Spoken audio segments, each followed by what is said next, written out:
Test, test. Yeah, this is probably better, huh? Probably, yeah. Yeah, so that way I'm not completely peeking your microphone. Hello, I would like to buy a Whopper. Extra cheese. You know it's good content when the whole thing just turns green. Everyone knows that you can measure the quality of content by the loudness of its speakers. It's better this way. Anyways. Like, share, and subscribe.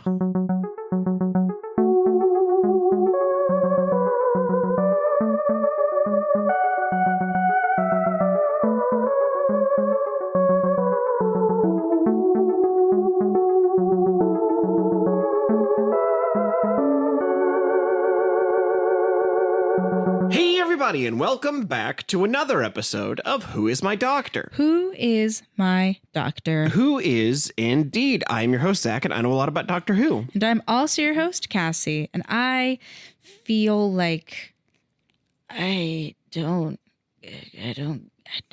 care. I think someone might have stolen your knowledge, Cassie. I think it might have been me. I climbed up in your brain and I took it. Put it in a big bag with a money symbol on it and walked my way out of the door. Here's the thing. I did some kind of heist. A mind heist. Here's the thing. I don't like how much like childhood memories and things that I used to know really well, musical numbers and like choreography that my brain has now deleted in lieu of Doctor Who knowledge. I'm not happy about this.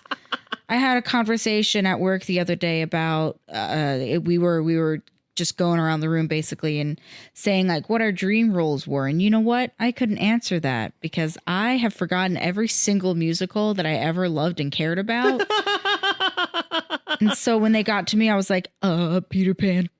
That's the only one I can think of.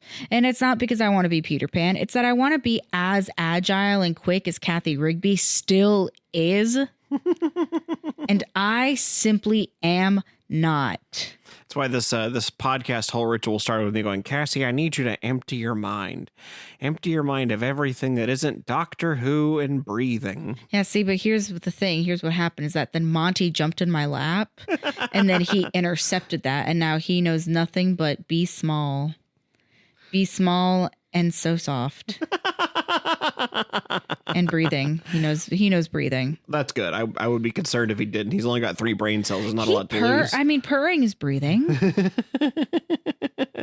Well, yes, today we are watching Series 8, Episode 5, Time Heist. Yay, a heist. Yeah, I can't even remember what the context was, but it was a while back you had mentioned wanting to see a Doctor Who style heist. It wasn't after the Louvre got broken into. It was before that. No, I think it was that I think it was because I think it was in David Tennant's era and he had like 4 or 5 companions. And so I think you had said something about wanting them to all like team up and do a heist together. I mean, the number of times that this show has found itself in a museum, a heist was only... It was inevitable. Yes. This is the time heist. What do you think a time heist is, Cassie? Is this a question that I'm going to have to get a point for? No, it's just this is just you being curious. This is a Zach question. I mean, a heist is typically you're stealing something. So this is either to the degree of we are getting time back, or we are having to do something where our time continuum could be affected by our very presence being in our own time continuum. Okay. So it is a careful game of kind of like the third Harry Potter movie is more or less what I'm getting at, of we have to affect our own outcome but not get caught. Okay. That's an interesting idea. But yes, this, instead of Ocean's 11, this is 12's 11. 12's Ocean.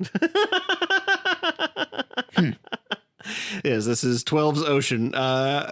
Maybe we should get to the Cassie Professor here, just because I'm having difficulty thinking of what else to talk about. I mean, that's fine. Hey, Cassie. Hey, Zach. What does the doctor think heels are for? Like shoes, heeled shoes. Okay. The doctor thinks they have a purpose, and he is incorrect.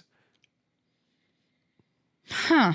Well, because historically speaking, they were meant to keep you out of the muck in the streets. Mm-hmm. And by muck, I mean shit, piss, and barf and all of that other fun stuff that ended up in streets.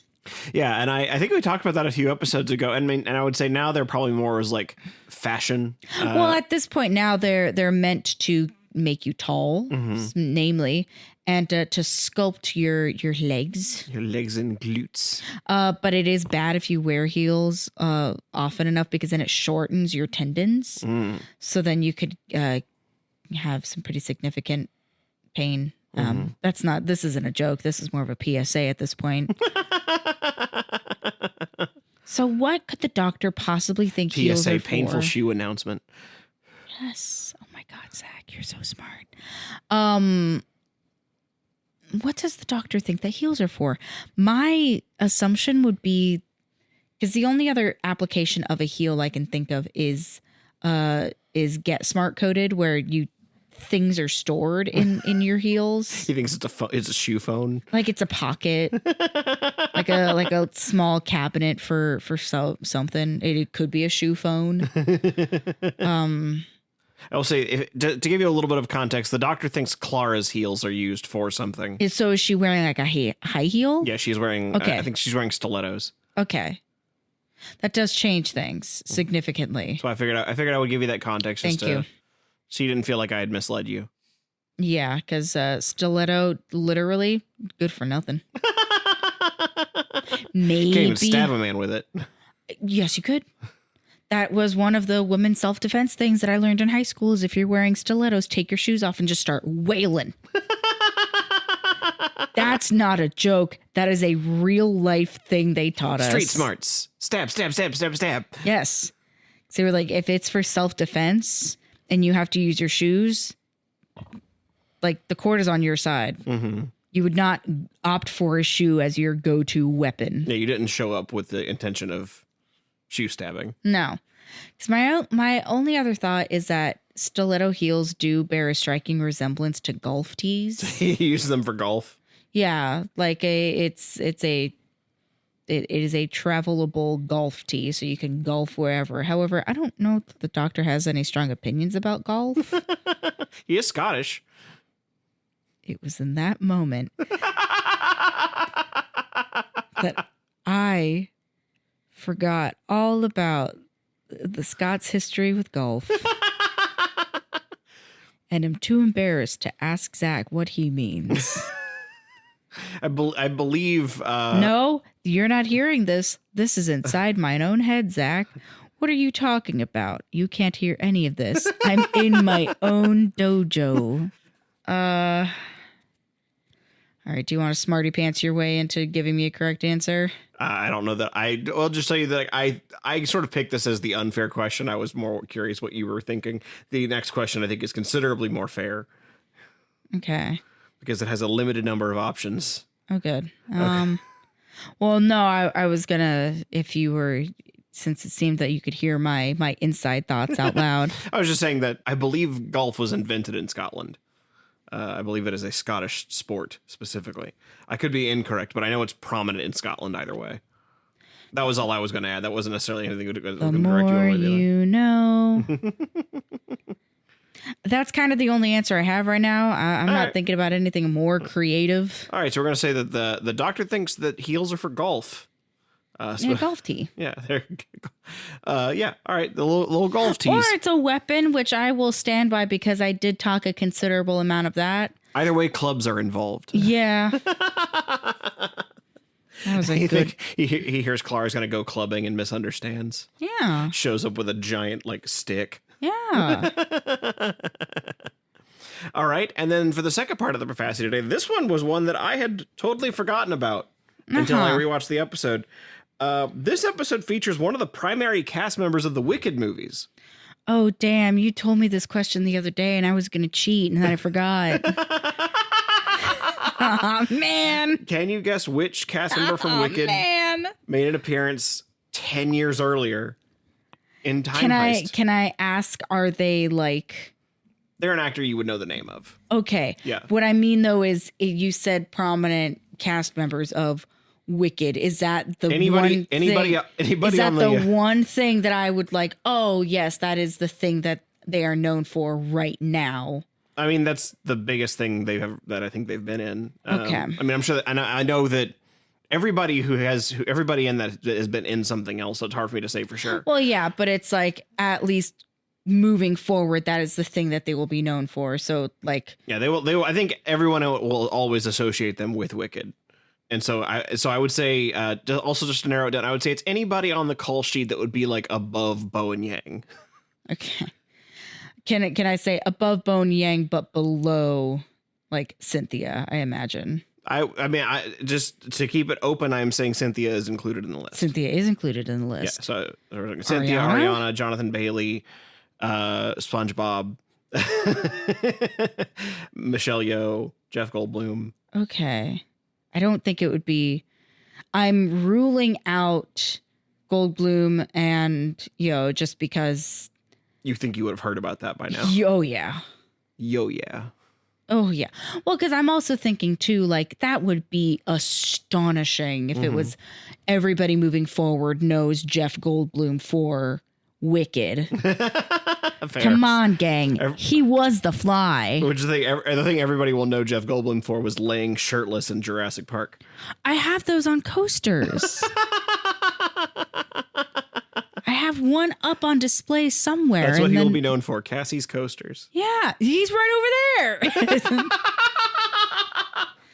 But the question is, Cassie, is he also in here? No, I don't think he's in here. And I'm going to be really upset if he is. It's just his character from Thor Ragnarok. Oh my God, that would be so delicious. They absolutely could put the Grandmaster in an episode of Doctor Who. I don't think anybody would blink an eye. It'd be sick as hell. And we did learn recently that Hitchhiker's Guide to the Galaxy is canonical to Doctor Who. Yeah, I think about that often now. I do be thinking about that. Who is a British actor is now the thing that I'm like, that's the part that I'm holding on to of like, who is British? A British actor. Because I also think it'd be quite the pull if they were like, oh, Ariana Grande's in this episode. Yeah, I mean, this would have been 2014, so she wouldn't have. I guess she would be a big name. She was still working for no. She would. I think she would have just come out of her Nickelodeon era. Mm-hmm. This is when she was like doing things for herself. Yeah, this is when she had just started like singing about fucking. Whoa. Okay. I'm cooking right now because I know I said, oh, not Cynthia, but I'm like, I think she might be the only.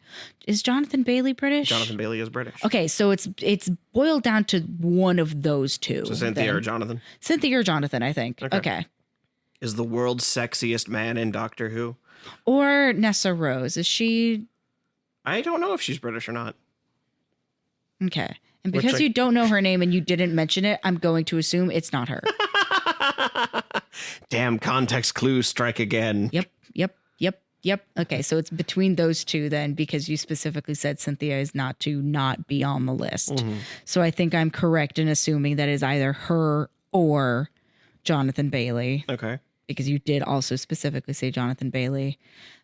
I think because Cynthia was such a big name in like the Broadway sphere, that I could definitely see that being the like, or because of your specific, like yours, the specificity of you saying that this is the thing that Wicked is going to be the thing that they will be known for from here on out. It is a thing they will be known for. I don't know if I would say the thing because I can't see the future, but I think that when people think of Wicked, they will. I'm going to go with Cynthia then. Cynthia Erivo? Yeah, I think so. All right. Well, Cassie's profacities today are that the Doctor thinks heels are for some form of clubbing, and that Cynthia Erivo makes an appearance in Time Heist. And we'll find out together as we watch Series 8, Episode 5, Time Heist.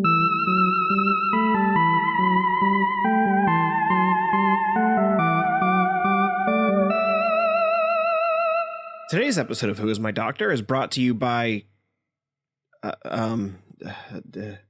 this chair I found.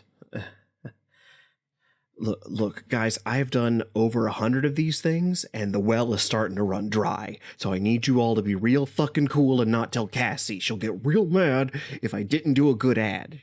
She'll make fun of me. She'll like tie my shoelaces together and call me fat. She'll kick me in the groin and bonk me on the head. It's just be chill, okay? Just be chill. I'll be better next week, so just be chill.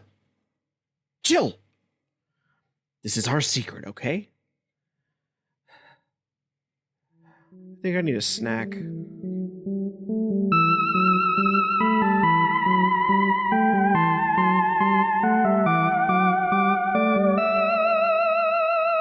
And we are back from Time Heist. That had nothing to do with time. Very little, in fact. It's so upsetting. I was so excited when you said this was a heist episode, and do you know what this absolutely wasn't? Heist. A heist episode? Yeah, it was a rescue mission. They even say that at the very end. Zach. Yeah, I'm a little confused by how... I'm mad. Yeah, I wouldn't say mad, but I'm like... No, I'm mad. This seems to so fundamentally misunderstand the joy of a heist. Especially when it's a time heist. Yeah, time heist... When you call it time heist, I go, fantastic, we're going to have a Harry Potter 3, but with Doctor Who instead. But no. Or even like a time heist where like, oh, you have to set up your own success. Like you have to plant stuff in the past for you to come back and for it in the future, or you have to go into the future to like figure out a code that you may not know right now, stuff like that. It has everything of the, like, if you could time travel, like most of us would biff it, where we would take a sports almanac and bet and just get all the money and then become evil. Oh, you meant the character Biff. Yeah. I thought you meant we would just fuck it up, and you were saying biff it. And maybe see, maybe no. But that's the thing of like, when you have something where like the whole show is traveling through space and time, as we've established. Yeah.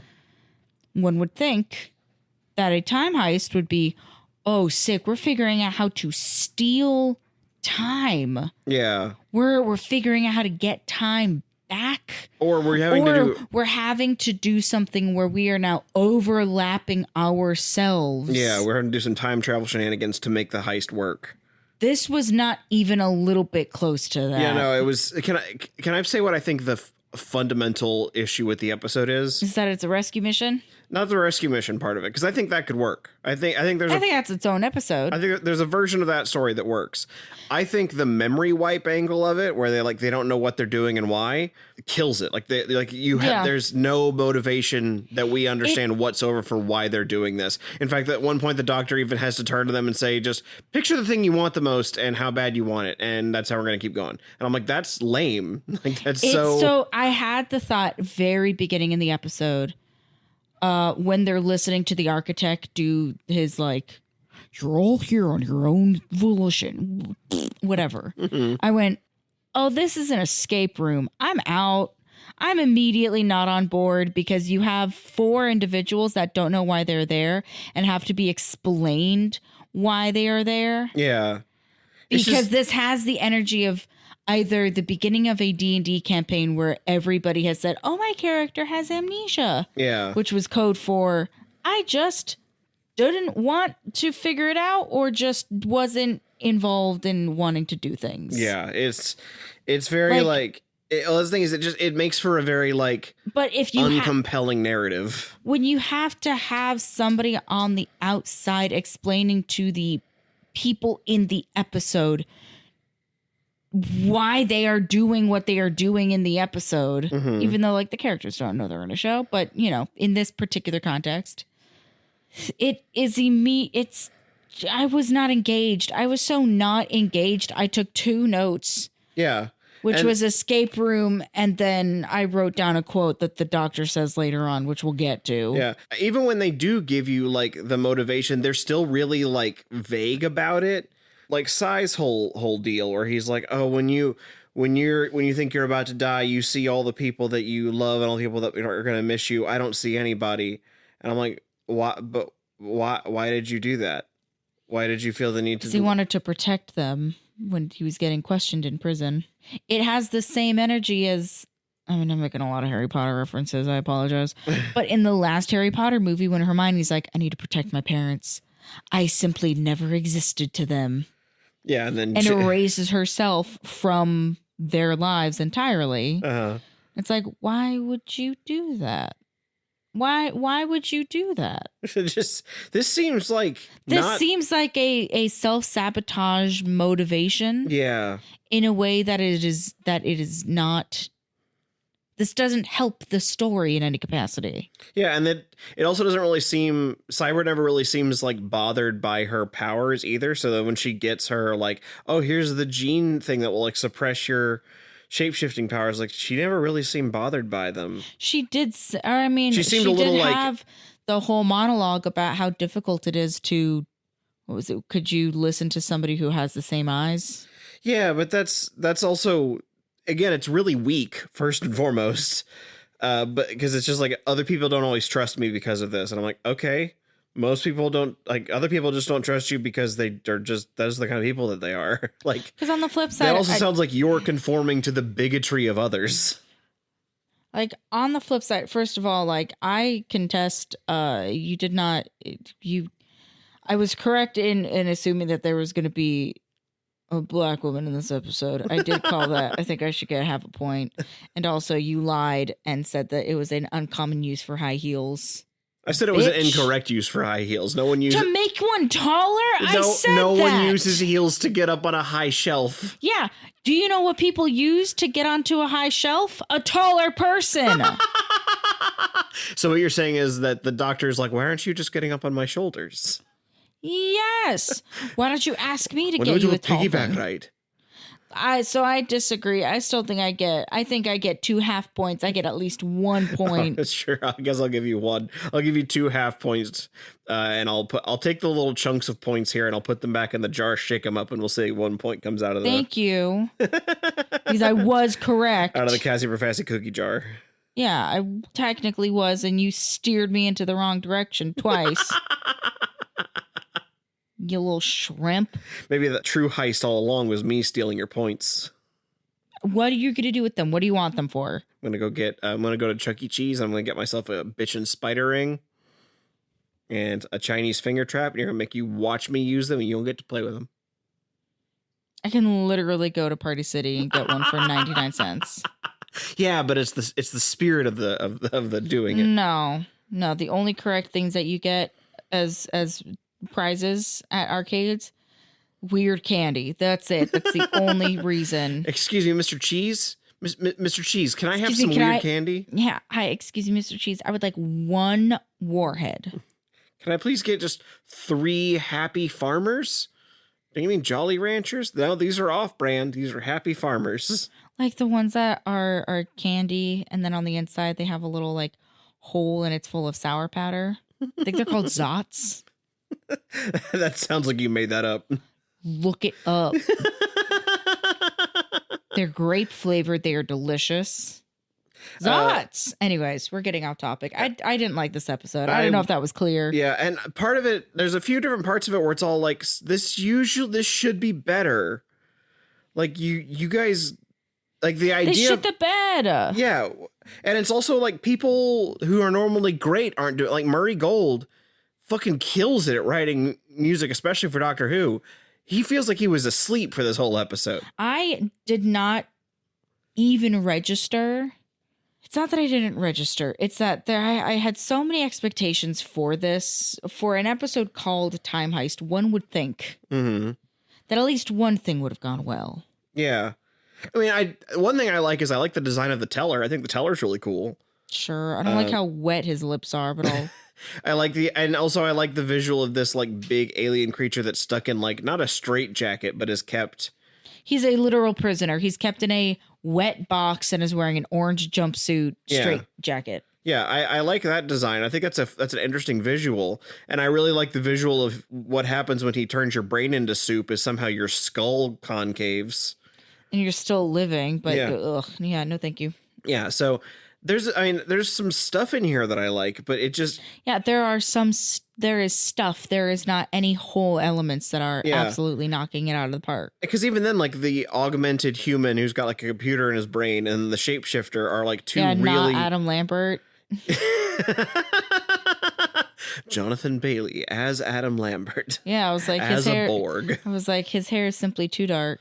Like those two concepts, like the computer in the brain and the shapeshifter, are like really basic ideas. Like it's not even like very interesting for Doctor Who. Oh, especially when he's a computer engineered man. Yeah. When he says like, "Oh, I do video games," it's like, "Oh, that's kind of cool." Oh no, I'm literally just a bank robber. Okay, well, all right. Yeah, like there's only like one time they even really, I feel like it was ever relevant, was when he downloads like the information of all the biggest bank robbers in history and uses it to try and like maximize the guilt in his brain to get the teller to come after him. Like, I think there's something there, but I really feel like that should have been utilized somewhere else first. Like if he had downloaded the information about somebody in the bank, he had figure out who the girl was going to be disguised as. Yeah. Like this feels but no, you can't do any of that because they forgot all of that information. Yeah, this feels like so many corners were cut. Like they forgot everything on purpose. Yeah. Like it's just... It's stupid. It's stupid in the way where I'm like, oh, this is why this show makes me so angry. It's because you whiffed it so bad to the point where now I'm like, I don't even want us to keep watching. I'm just angry. Yeah, it's boring, I think, is the worst part of it. Because even everybody in it, So, like, a big critique or criticism that I would have is that everybody did not feel special. Mm-hmm. This felt like if you were to put Doctor Who in an at-home, like, murder mystery style box set that everybody is meant to play together in one 30-minute special. Mm-hmm. That's what this episode felt like, is one of those, like, games that you can get. Mm-hmm. Where it's like, all right, cool. You are the mastermind. Like, you're the sidekick. You're the shapeshifter. You're the bank robber. Like, you're the brains. Yeah, you're the hacker. You're the hacker. Yeah, where it's like, okay, cool. We are doing. Everybody is an archetype. Like that's part of the joy of a heist, is that everyone has like a role. Yes, but it's when you have an opportunity to do something like that in Doctor Who, where you could have had aliens. Yeah. You had literally just 4 people. Yeah. Have Clara be busy this episode. The Doctor is in a bizarre and unusual situation with 4 complete strangers that are all aliens. Yeah, or if you want it to be a rescue mission, it could be him rescuing Clara. Like the teller story is nice. Like there's a cute element to it. But Clara has nothing to do. Clara's literally here because she has to be for her contract. Like she is doing nothing. Nothing of note. Like her whole thing, there's literally a point in it where she's like telling the Doctor to figure out the story. Like that's her role in it, is to tell the Doctor to keep moving. And I'm like, that sucks. That's boring. Like this is really just... I could even see if it was we needed to have her in this episode because the only like thing that the system can't detect is humans. Yeah. Like, okay, cool. Then we have Clara here, who is the human. Yeah. Like at least then she's contributing something. She was just there. Yeah, but then there's so much lacking here. Like I really struggle to come up with positive vibes for anything because I don't like being purely negative. But beyond, I don't mind. I hated it. But beyond the design of the teller, I really have a difficult time because, like I said, it doesn't seem to understand Heist. It's not even the design of the teller. You like the teller's face. You didn't like when the teller and his wife were walking into the sunset. Yeah, their weird little tails covering their butts. Their butt flaps. Yeah, their butt flaps their very muscular backs. Yeah, their butt flaps that look like they just have like a little dangler coming out. Yeah. Yeah, no, I guess that makes a good point. I didn't really even enjoy the full design of the you didn't. Of the teller. So it's There's a few like good lines in it that I appreciated. Like when they first have to get into the bank, or when they first wake up with all the memories, there's someone like banging on the door who is yelling like, "Open the door and you shall be humanely disposed of," which is just like, "Open this door and we'll burn your house to the ground." Don't you mean or? Like I don't enjoy being a little negative Nancy. Yeah.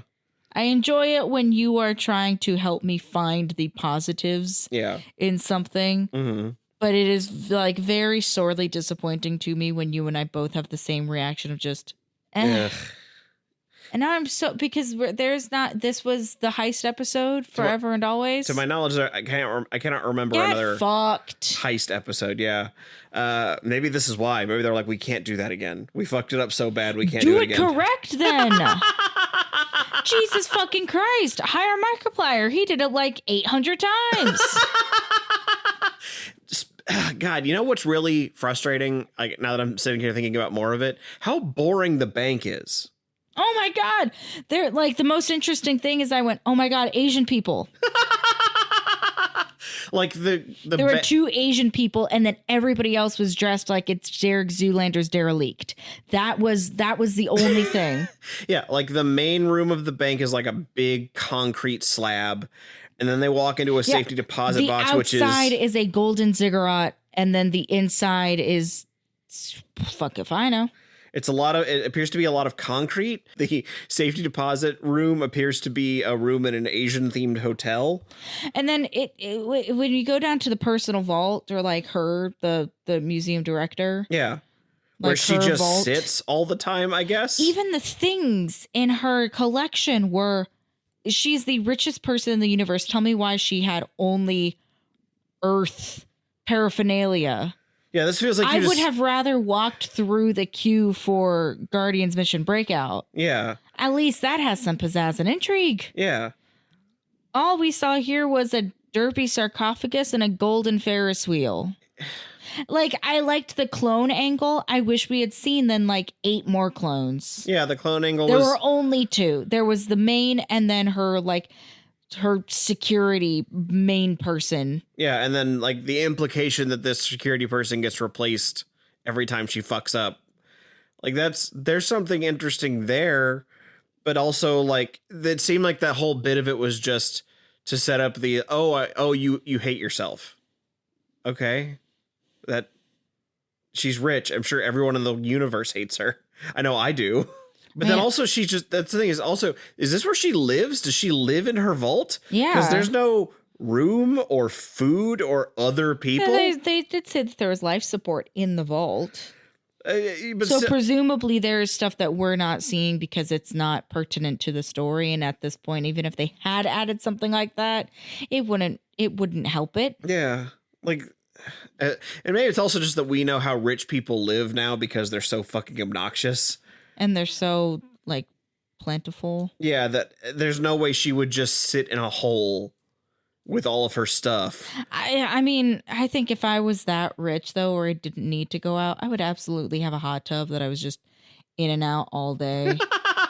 Yeah, but there's no hot tub. As far as I can tell, there's not even a bed. There's just one velvet chair she sits in to look at her stuff. Maybe her velvet chair transforms into, like, a futon. Actually, I don't need to sleep. I'm too rich. Sleep is for poor people. I don't need to sleep. I'm rich. I can just stare at my stuff long enough until my brain goes to sleep. See, the reason I don't need sleep is that's why I'm rich. I work so hard all the time here in my velvet chair. What would you do if you were the richest person in the universe? Since I've already said I would have not annual hot tub, a custom hot tub. The first thing I would do is I would decorate my bank better. You would build a bank? That is the thing that you would do? No. I mean, if I really had enough money, I would. Silly answers only. Mega bed. Okay. Like a room that is nothing but bed. Okay, perfect. So we're putting richest man in the universe. In hindsight, I think it's just a bouncy castle. or air mattresses. Yeah, exactly. Oh my God! Wait, hold on. Pause. Our bouncy houses just mega bed, but air mattress. More That's at why 11. kids like them so much. Is their It primal reminds them of sleep. their primal instinct for mega bed is satisfied by bouncy castle. Hey, Zach.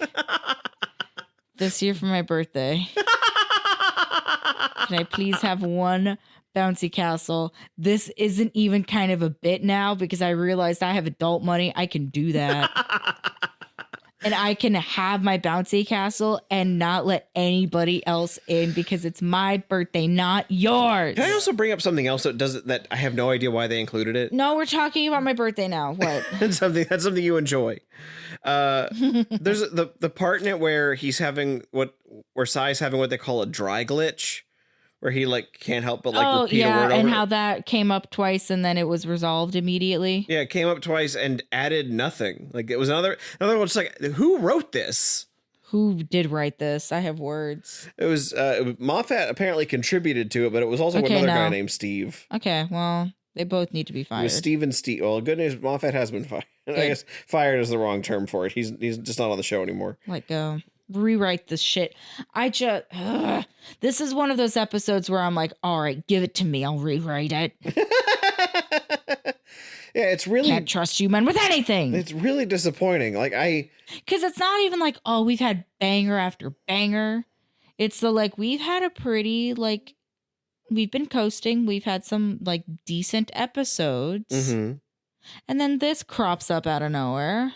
Yeah, it's not been incredible, but it's been decent. Yeah. And okay. Yeah, it's been pretty solid at the for a little very while. least, even if the episode isn't fantastic, it's still fun. Yeah. This was boring and not fun. Yeah, I don't get it. And you had a heist. We've done heist movies 800 times. Yeah, and this, also just looking at, so this was written by Steve Thompson, who regularly seems to disappoint a little bit, because his other credits are The Curse of the Black Spot and Journey to the Center of the TARDIS, which were two other episodes you did not enjoy very much. Get him off the show then. Well, the goodness is, I don't think he does anything else ever again. Good. Yeah. Third time's a charm, I guess. Yeah, I don't know, man. It's disappointing. I don't like being mean to specific people, but he doesn't seem to write Doctor Who very well. He seems to have a big idea and then just immediately fall on his face. Patreon exclusive. I will rewrite this whole episode. It'll be our audio drama version of I'm absolutely kidding. With my Scottish accent. With what time? Right. With Trust what me, time? Because they stole it from me. I will never get this 45 minutes back. That's the time heist, is me now recovering from this. The time heist is the 45 minutes they stole from you. Yes. Yeah, to be honest with you, I think of all the things in it that really, it's Murray Gold that I am most disappointed in. Because of all the people that should be ooh, a heist, I could do things with that.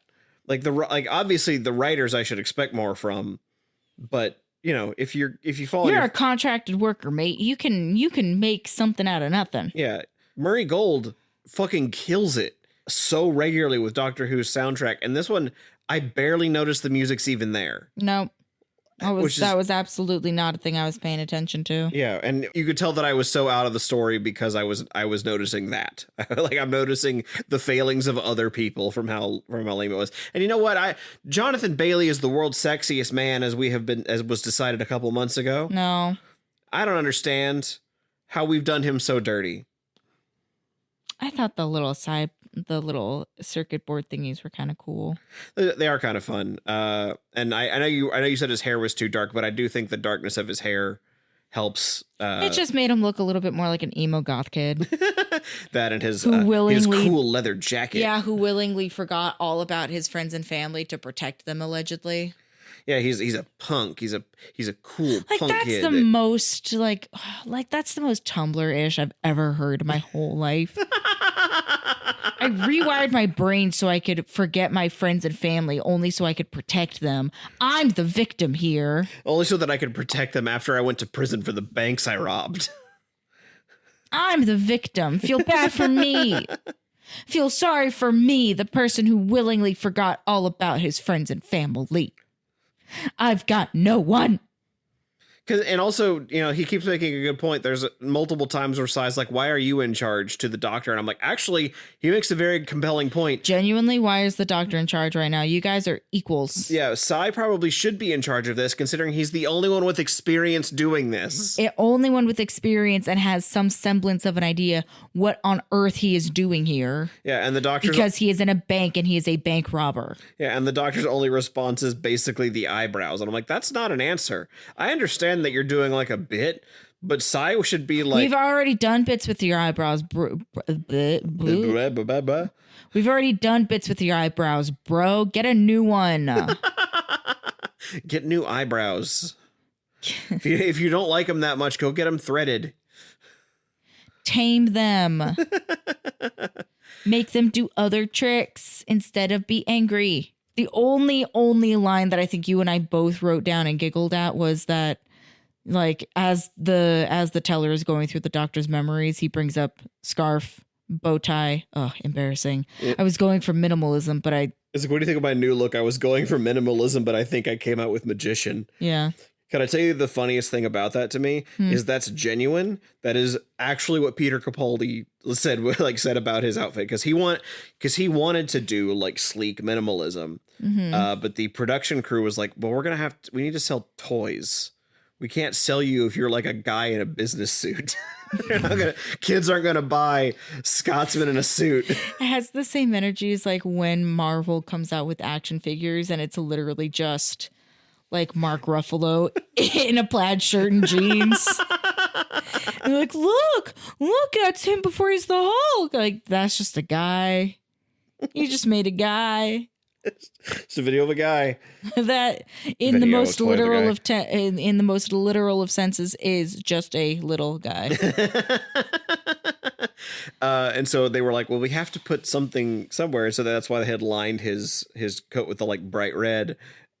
Because they needed to have something that was uniquely him. He's the doctor. Line his coat with blue. Move on. And Don't ever pick red for the doctor. That's insane. Yeah, and so he's like, so Peter Capaldi's real reaction to it was that he came out looking more like a magician. And he was right.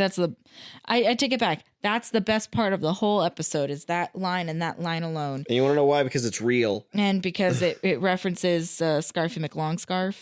Scarfy McBig Hat, I think is what you called him. No, because they don't bring up the hat. They only bring up the scarf. Yeah, they bring up the scarf and the bow tie. Yeah, Scarfy McLongscarf. Like I appreciate them trying to set up a twist. I don't. But because it's so... The twist fell so fucking flat. Yeah, well, it's like, that's the thing is the twist might have worked, but the problem is everything building up to it was already so like underwhelming. Well, because if we're going in for product, we're going in for stuff. Yeah. They get the stuff so quick then. Yeah. And then the ultimate thing is, what's in the personal vault? Mm-hmm. What's in the personal vault that could pertain to the doctor? I would have a more positive thing to say about them having it be a rescue mission if the doctor knew who the teller was or what the teller was, what species, the second that he saw him. Or even then, like, oh my God, like I never knew. I thought they were all but extinct. Like, oh, geez. Oh man, like I didn't know. Or when Clara says, "Where is the TARDIS?" They're like, "Oh, it must be in the private vault. Like the reason we're stuck here is because somehow the TARDIS got taken into the vault. That's why we have to go there." Like it's immediately like, okay, it's not incredible motivation, but it at least at that point gives them like, if we don't get down there, we can't leave. No, it's built like a game meant for children to fail. So that way there are so many ways that you can get out of the spots that you are in. Yeah. The number of fail safes and the number of things in this episode that are a little like Deus Ex Machina-y. Some that are just like stupid. Like, why does the most secure bank in the universe have man-sized vents on the floor? Again, I think this episode was meant to be an escape room. And not like. And I'm not like I meant it before as a little bit of a jokey and a jab, but I genuinely believe this episode would have been much better if it was an escape room. If it was a Doctor Who themed escape room. Yes. Because that's the thing. They're not even like teeny tiny Clara-sized vents. Like they're walking shoulder to shoulder, they're 2 by 2. Big enough for 6 foot tall Peter Capaldi to just walk through. Yeah. It's just like that's not a vent. That's a fucking door on the ground. Yeah, you built an inconvenient hallway. And it was the fact that they were labeled with like, "Do not enter under any circumstances." That's how you know it's secure when they wrote signs. They won't. That's an escape room. Like there wasn't any sort of like. It doesn't even seem like they were even screwed shut. They were just vents that were in the hall, like on the floor. You could look at them the wrong way and they would pop off. They were just vents on the floor. There wasn't any sort of like trip system to let you know if someone had walked in. There was no like. They just entered into one and ended up in like Madame Officer's office. Yeah. Then next door in the room with the glass cage. This was so dumb. The more I think about it, the more it just makes me angry. I will say I appreciate the amount of condensation in the glass box. I thought that was a neat touch. Yeah, there's a part of it that makes it feel real. Well, because they're like. Do you think the teller's just in there breathing on the glass all day? Yeah. He can't use his hands. Yeah, he's just gonna make little like signs and like notes with his eye stalks. He's gonna see if he can write his name. God, he can do it pretty well with the left one, but the right one he needs works. He's trying to become I'm ambidextrous. I'm ambidextrous. Yeah. I'm pulling for straws here, dude. I think there's only so many ways you could say this was dull. It just was. I didn't like it. If this was a show where you were like, "Oh, Cass, like you really got to watch Doctor Who," you showed me this, I would leave. Yeah, I mean, I would punch you in the face. You like time heists? Yeah, you like heists? You like busted into banks and museums and stuff? Well, get a load of this. Do you like a walking tour of a concrete and steel bank? Do you like to see token Asian people putting paintings into boxes? Yeah. Well, it's another thing where it's like, this is the most secure bank in the universe, and there's like no guards. There's like 2 guards that show up after someone has already broken into something. Camera. There was one camera. Yeah, the cameras they have are pointed at the people who have had their brains turned to soup. Like the people who literally are the least. They're not doing or going anywhere. Yeah, and they show those videos to improve morale.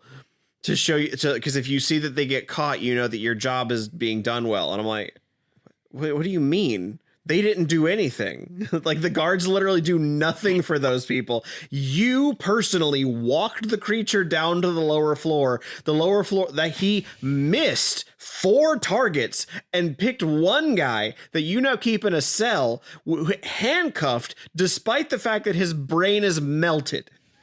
And also his next of kin are now incarcerated. Yeah, like the doctor literally says he's not crying. Those are his brains leaking out of his eyes. Soup. This is so like. No, you know what this is? I figured it out. Somebody went to little Billy's birthday party and then gave little Billy the opportunity to write a Doctor Who episode before he tragically died of a car accident. Like that's the vibe I get from this, is that there were no adults in the room that were writing this. This was thought up by children. That is the only way it makes sense. Yeah, here's the thing though. I think children would have like more imaginative ideas than a lot of these. Then the doctor, who's actually the architect. Yeah, and we get to see him playing around with the voice modulator so that we know that's why he sounds different. Architect. That's why I don't like him. Yeah, I don't like you that much either, bud. It's just, I'm really happy that it's still early enough in the day that I can get other stuff done. Because otherwise, if this was like bedtime, you'd go to bed staring at me the whole night. Like, I'm going. What have you done to me? I'm going to kill you. Counting down the hours until you wake up so I can punch you in the face. Was that Siri reminding? That was Siri offering to give you friendly reminders to punch me in the face later, I think. That's really funny. Here's the thing. There have been many times during this podcast where I've watched an episode that I remembered not liking and coming out on the other side actually finding it quite enjoyable. Listen, the last episode we watched was one of those. I had remembered not enjoying it very much, and then between my rewatch for preparing for the podcast and then watching it with you, I actually really, really enjoyed it by the end of it. I really came to like what it did. Yeah. Time Heist, I remember thinking it was okay. But now experiencing it with you here, this is one of the worst episodes, period. Like, Yeah. this is really bad. In a way that's like really, really strange. It really feels like this feels like an AI wrote it. This feels phoned in. Yeah, this is AI. This feels like they didn't have enough ideas for a whole season. They put every idea in a blender. Someone said Time Heist and they went, okay, and they sat down to write it and they're like, oh fuck, I actually don't have any ideas for this that suit a heist movie. Like a heist template. Again, even if they had used the format from other media and said, well, we're just going to copy another story, but we have the advantage of time travel and aliens on our side. So we can, even if we're copying another story, like beat for beat, we have these other elements that we can use and have our show take advantage of those things. In this particular case, it would be time travel and having an entire universe of alien species at your disposal. But instead they went with effectively 4 humans, and not once did time travel have anything to do. Yeah. Well, it's just like there are also just so many heist movies that you could borrow from aesthetically. Both the music and the visuals, like you could borrow stuff from there. Like it's okay to do that. They just didn't. Like, this is so we're talking in circles now. Can I tell you something really interesting though? When I talk about how I've talked to you about how, you know, I come to certain episodes and I find that I don't expect to like them, but I like them more when I rewatch them for the podcast. Yeah, you just mentioned that like 5 seconds ago. The next episode, I literally remember nothing about. Oh, no. So, well, it's just like I remembered some parts of Time Heist. I didn't remember that it was Jonathan Bailey, but also I wouldn't have recognized him at the time. No, because he's Adam Lambert in this. I remember thinking it was okay. I was clearly incorrect. The next episode. In your defense, you didn't have very good taste back in the day. What is that supposed to mean? I helped your taste improve dramatically. My taste in what? Anyways. No, get back here. Nah. I guess there is actually one other thing I like in this episode, and that's that's when the doctor's walking around the vault telling people to shut up. Shush. Shut up. Shut-itty up. Yeah. I like that. I just like hearing Peter Capaldi tell people to shut up. You would like that. Maybe that's why I remember liking it. I just remember you remember that one, the 2 like silly lines that Peter Capaldi has, and you went, this episode's not that bad. Willingly forgetting everything else in it. Yeah, I don't remember anything about the next episode, so I'm looking forward to revisiting it. It'll almost like watching an episode for the first time, because the only thing I know about it at all is that it's called The Caretaker. So I will have to rewatch this episode to prepare for the podcast. So I'll know more next week. But yeah, I know every other episode in the season. I remember at least the basic plot of all those. The Caretaker, for some reason, it is not in my head at all. What if it caused you to have like severe traumatic flashbacks? What if Time Heist stole my time watching that episode? Yeah. What if Time Heist busted into your brain and made it so you remembered parts of Time Heist and none of The Caretaker? What if the worms busted out of Time Heist? Well, I guess we'll have to find out on the next episode of Who Is My Doctor? What is the show called again? Show? What's a show? Well, I had mentioned, I think, worms, and now I don't. We're going fishing? No. I don't know anything. I don't even know ABZs. I should talk to somebody about that. Hey, Zach, who is my doctor? Who is indeed?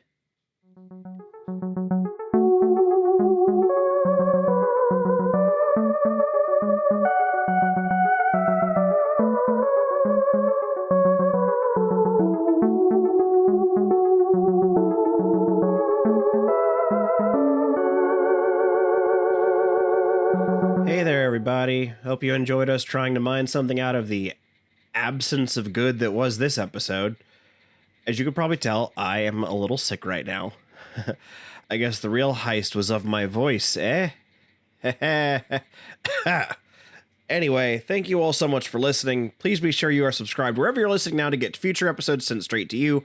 We also have a Patreon at patreon.com/whoismydoctor, and you can find us on a bunch of social media places at WimDpod. That's WIMDPOD.